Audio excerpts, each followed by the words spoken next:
We'll quickly go through how to reconstitute a 100-unit bottle of Botox with the Allergan recommended dilution. And at the end, I'm going to give you a couple of do's and don'ts. Let's get started. All you need is your 100-unit bottle of Botox, a 3 cc syringe, and some bacteriostatic saline.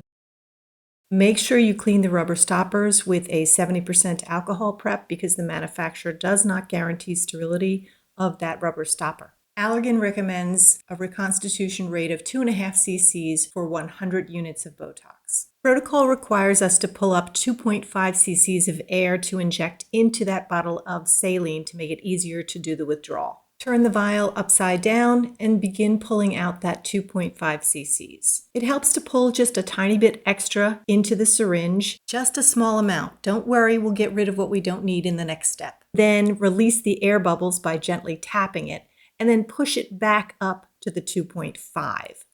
Remove the syringe from the saline vial, pick up your bottle of Botox, and look for that central circle on the rubber stopper. That's where you'll insert your needle. Steady your hand by placing a finger on the vial as you insert the needle in that central circle. The Botox vial comes with a partial vacuum that should start drawing the fluid into the vial. Make sure you push the remainder of the saline inside the bottle so you have full reconstitution. Don't remove the syringe just yet. Grab hold of the hub of the needle and disengage the syringe and leave the needle inside the vial for just a moment.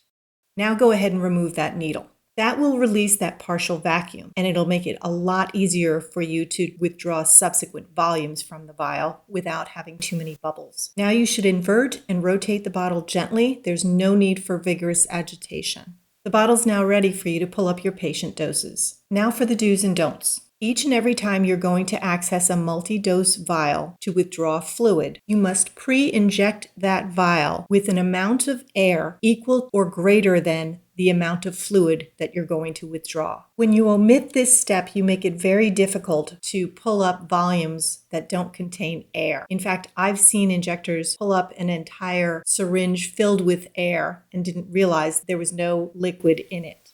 Now let's move on to the don'ts.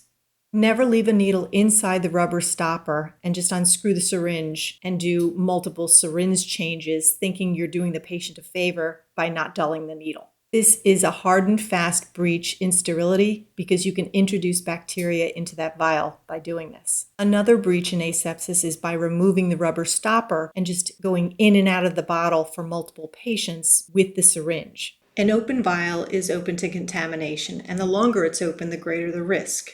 And you can see that touching the inside of the vial with your syringe allows capillary action to grab any bacteria sitting on that syringe barrel and enter the vial. The only time this is acceptable is when you're down to your last few units that you want to retrieve, and you will not be treating any other patients out of that vial. That has to be executed very carefully because you cannot touch the rim of the vial with your syringe since your syringe in that area is not considered sterile. I have an entire video on how to do that aseptically, and I'll place that link below. And finally, make sure when you're accessing the volume, you only go through that center circle on the rubber stopper. As you can see here, outside that central circle, the rubber stopper is thick. Most Botox needles are not long enough to penetrate the full thickness through that stopper in those areas to gain access to the liquid.